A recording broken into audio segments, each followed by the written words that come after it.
Postal जी, जैसा कि हम दुनिया में देखते हैं कि जो लोग प्रभु यीशु मसीह को नहीं जानते, कुछ ऐसे सिंगर्स हैं वो अपनी मौत का जिक्र अपने गानों में पहले से कर देते हैं और कोइंसिडेंटली ऐसा होता है कि उनकी डेथ भी उस गाने के रिलीज़ होने के बाद हो जाती है।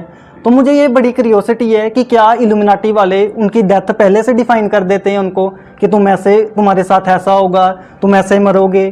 तो आप इसके बारे में थोड़ा बताएं, क्योंकि आप इन चीज़ों में रहकर आ चुके हैं, आप भी एक सिंगर रह चुके हैं, आप भी गाने लिखते थे, आप इसके बारे में थोड़ा डिटेल में बताएं। ये क्या है? एक तरीके से प्रोफेसी है। जब मैं डिमोनिक था तो मेरे अंदर डीमंस काम कर रहे थे और मुझे नहीं पता चलता था, मैं कुछ भी गलत करने लग जाता था। सेम एज इट इज जो वर्ल्डली गाने करे जाते हैं, है ना। देखिए, शैतान क्या था? वर्शिपर था, परमेश्वर की इबादत करता था, है ना। जब उसको वहां से यहां फेंका गया क्योंकि वो परमेश्वर का सिंहासन पाना चाहता था, तो उसने देखा कि इबादत वहां तो मेरी कोई नहीं कर पाया, बट मैं इस पृथ्वी पर रह के लोगों से इबादत कराऊंगा। तो जितने ये वर्ल्डली गाने हैं, तो संसारिक गीत हैं, ये क्या हैं? ये सब उसकी इबादत करते हैं।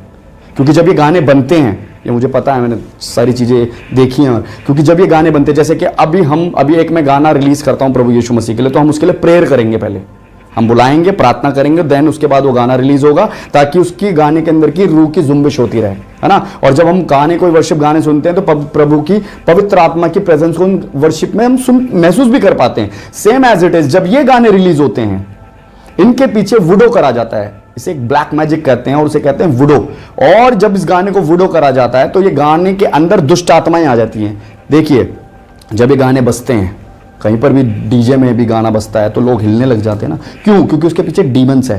वो डीमंस लोगों को अट्रैक्ट करता है। जितने लोग उसको अपने कानों से सुनते हैं, वो अट्रैक्ट हो जाते हैं उस चीज को लेके।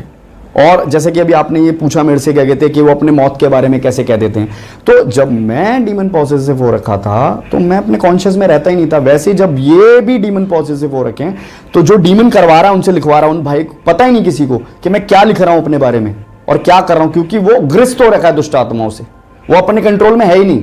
तो जब वो अपने कंट्रोल में नहीं है, तो वो जो आत्माएं उससे लिखवा रही हैं, वो चीज वो कर रहा है और वो चीज होती भी है। सेम लाइक प्रोफेसी होती है।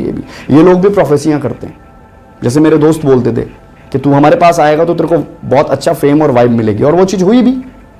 मैंने वो सारी चीजें देखी, वो सारा फेम देखा, वो सारी चीजें देखी मैंने, वो चीजें हुई।